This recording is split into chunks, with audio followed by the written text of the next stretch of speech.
All right, it's Sunday morning of the Coda race.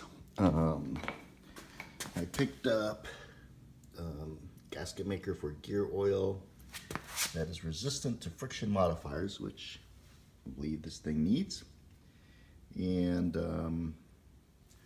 I found that my heating thing just low enough that I can run much lower temperatures than I thought. Like 110 right now, so it's on low. And I'll let those run all night. Now, again, this is one of the reasons I don't like evaporust that much, but you can see where from splash, putting it in and moving it around, got some goo and surface rust forming, but we'll clean that up. So everything from now on with these is got to be done with gloves. So what I'm going to do is take them out, wash them in the sink, spray them with 91% isopropyl alcohol, and then put them in the oven on convection at 200, which is already started, so they dry without flash rusting. And I got to do all this with gloves on, so you don't get any skin oils that would cause flash rusting or cause the epoxy primer that I'm going to brush on to these pieces to not stick. And I'm brushing it on because the masking on these would be too much of a pain in the ass, which is almost impossible to do with hydraulic gloves. So it's just easier. And then I'm going to blow apart the rear brake calipers and they'll go into the soup. Sorry, the washing machine's on spin. So just wanted to cover what I was doing. So I brought all the pieces on here.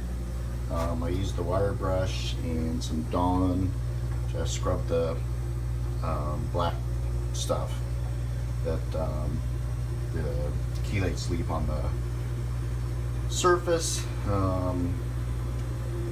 Rinsed it, and then I have alcohol, 91% in this container, and I spray the part off and I dry it with paper towel because the alcohol displaces the water, and then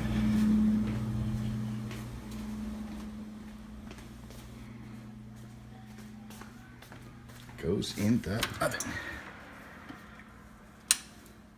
where they dry without any flash rusting. I have it set on convection so that the fan's blowing the air around, helps them dry faster at just 200. And that's it. And so I'll leave them in there. I'm gonna mix up some epoxy now. It's got to cook for the 30 minutes. Well, there's a word for it. Not incubate, induce, has to induce. So I'll set up while that's inducing and the pieces continue to dry. I will go ahead and blow apart the two calipers and put them in the soup. Well, the helicopter's flying over the house today. I'm sure they're going to Coda for the race.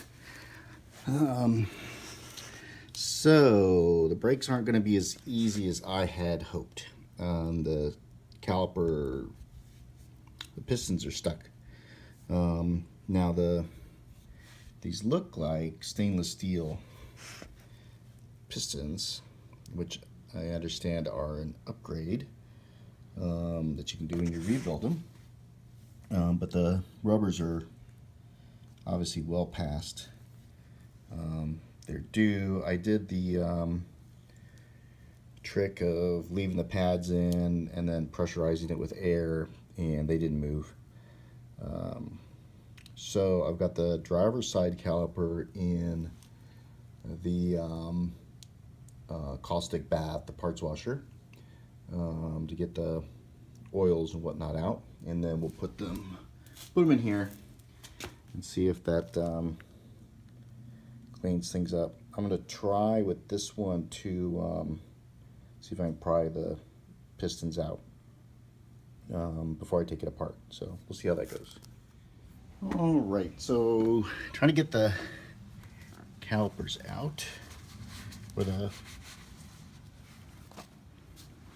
pistons out, and you can use air, which I couldn't, wouldn't work, and you can also use grease. So that's the route I'm going. The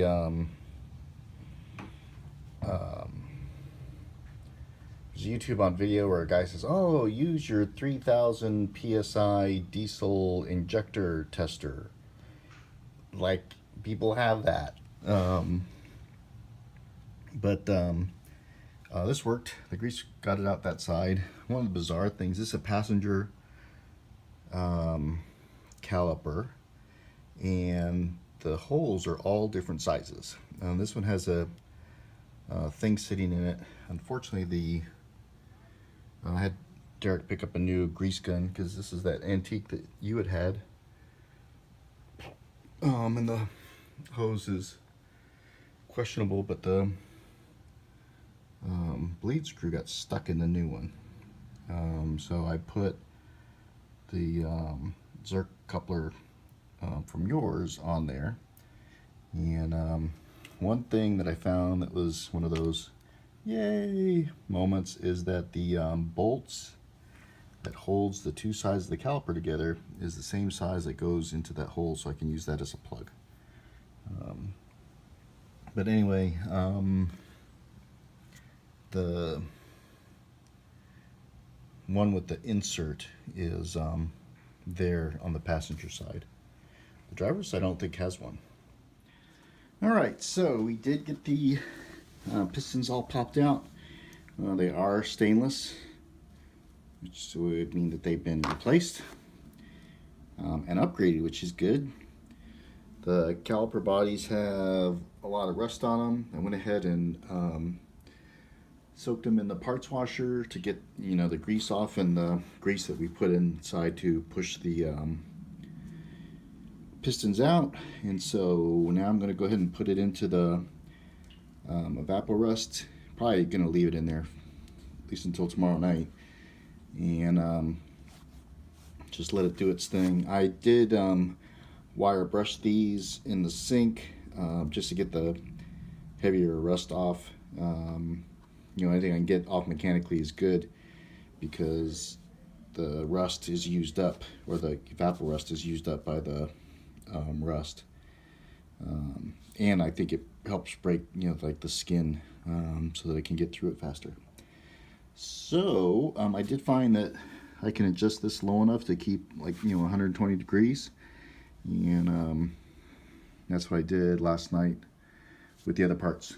And so the grease method to push the pistons out worked well, and so another thing interest is that these pads look like they've had no use to speak of. But you know, new ones are like $10 for the pair, so I'll just replace them anyway. And I got a new kit with new rubbers. Hopefully that all works. And so I'm going to put these in, and then the other parts have been sitting in the oven. So I'll bring those out, and Derek is still cleaning the blue off the garage floor. But it is coming, so hopefully we'll be back to normal here pretty soon. Alright, they're all clean. Nice raw metal. So I'm going to cook up the epoxy. Alright, so that pretty much covers it for the night. Got these, the axle output shafts masked off and epoxy primered. Let that set up, and then tomorrow I will go ahead and shoot them with that diamond graphite colored wheel paint. So they should be good forever. And then on the porch I have the brake calipers, associated bolts and all that kind of stuff soaking in the evaporust. I'm not sure what the temp is on that.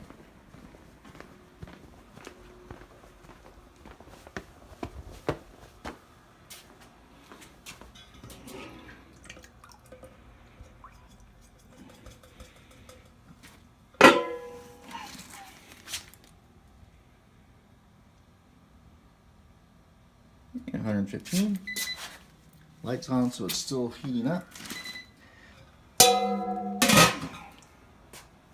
But it's been that way for a while, so I'm guessing that 115 is about where it's going to sit, so I'll just leave that maybe a day or two. I think the evaporust is starting to turn dark, which means it's getting used up.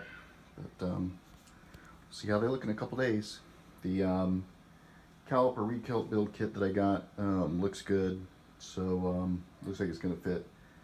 So we should be in good shape to put those back together, although I will need to go get silver brake caliper paint.